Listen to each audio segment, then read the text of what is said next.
Salut les amis, c'est Timena et bienvenue dans cette vidéo où aujourd'hui on va voir ensemble les réglages essentiels pour améliorer la qualité photo et aussi vidéo de votre iPhone. Grâce à cela, vous serez pas très loin de la qualité d'un appareil photo professionnel de manière à passer de ça à ça.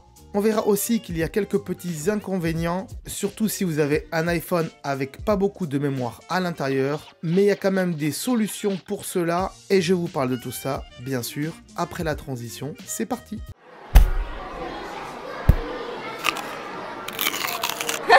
Alors attention, avant de commencer, selon votre modèle d'iPhone, vous n'aurez pas les mêmes options que moi, car je fais ce tuto avec un iPhone 12 Pro, et si vous avez un iPhone en dessous du mien, c'est-à-dire un 11, un 10, un 8, etc., etc., vous aurez certainement moins d'options et de réglages que moi. Si à l'inverse, vous avez un iPhone au-dessus du 12 Pro, à savoir un 13, un 14, etc., ben dans ce cas-là, vous aurez certainement plus de réglages que moi, surtout en matière de réglage vidéo. C'est parti, on passe au tuto et pour ça, il va falloir qu'on se rende bien sûr dans ces réglages ici. Ensuite, vous descendez jusqu'à atteindre appareil photo qui pour moi est ici. Et ici, déjà, on va rentrer dans format tout en haut, ici. Ici, vous choisissez haute efficacité, bien sûr, pour avoir une meilleure efficacité. Mais si vous voulez plus de compatibilité, surtout avec les photos faites de nuit, et que vous faites beaucoup de photos de nuit, je vous conseille plutôt de mettre plus de compatibilité en dessous.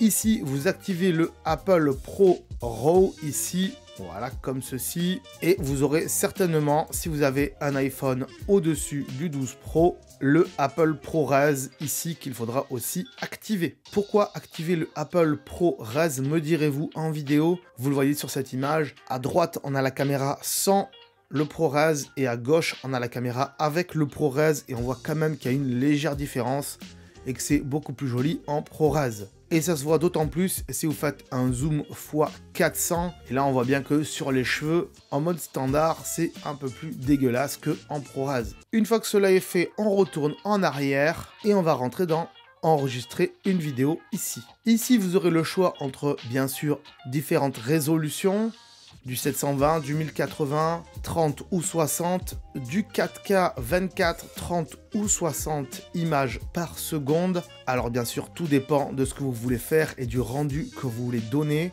Disons que si vous mettez le maximum, à savoir 4K 60 fps, ça sera un petit peu plus fluide, mais il ne faudra pas oublier, comme vous le rappelle Apple ici, que au plus vous montez en gamme, au plus ça prend de l'espace de stockage. Vous voyez ici que 1 minute de vidéo en 4K 30 images par seconde pèse 170 MO et si vous la mettez en 60 images par seconde, elle en fera plus du double, à savoir 400 MO. Donc c'est à vous de voir honnêtement et surtout quel résultat vous voulez donner encore une fois.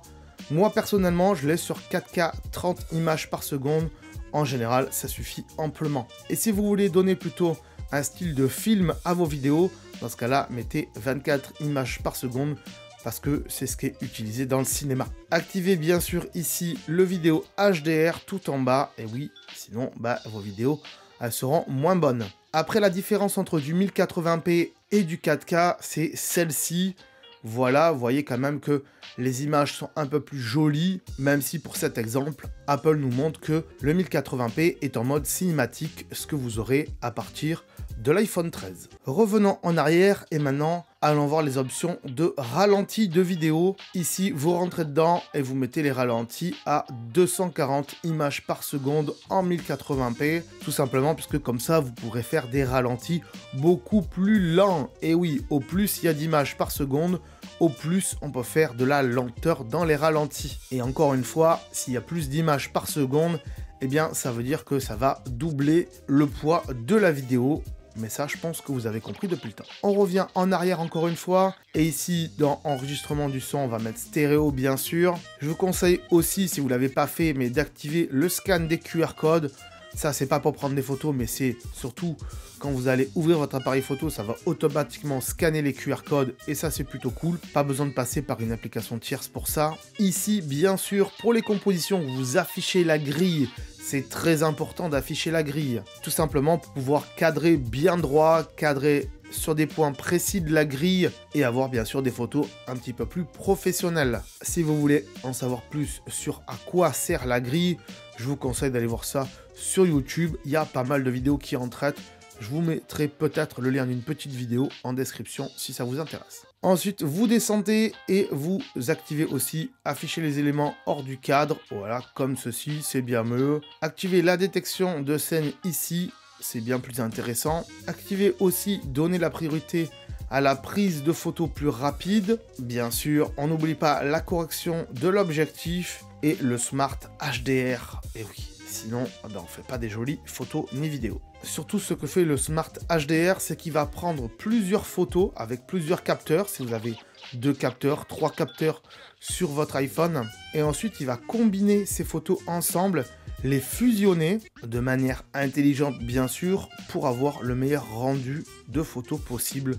Donc forcément, il faut activer le Smart HDR. Si vous n'avez plus beaucoup d'espace de stockage sur votre iPhone, mais que vous voulez quand même faire des vidéos et des photos de qualité exceptionnelle, eh bien j'ai fait une playlist spéciale qui parle du stockage iPhone, que ce soit du stockage interne de votre iPhone ou du stockage sur iCloud, mais aussi pourquoi pas envoyer vos photos et vos vidéos sur des solutions de stockage externes. Je vous mets donc le lien de cette playlist en description et de regarder les vidéos qui vous intéressent bien sûr. Voilà les amis, j'espère que cette vidéo vous aura plu et vous aura intéressé. Si c'est le cas, bien sûr, n'hésitez pas à mettre un petit pouce bleu, ça aide à référencer la vidéo bien sûr. Abonnez-vous bien sûr à la chaîne si c'est pas déjà fait, parce que sinon vous allez louper pas mal d'autres tutos pour votre iPhone. Et ça serait dommage de louper ça, parce que je suis sûr qu'il y a des petits trucs sympathiques que vous connaissez pas forcément. Donc je vous invite à aller voir tout ça bien sûr sur notre chaîne. Je vous remercie encore une fois et je vous dis bien sûr à très bientôt les amis. Ciao. Attends là.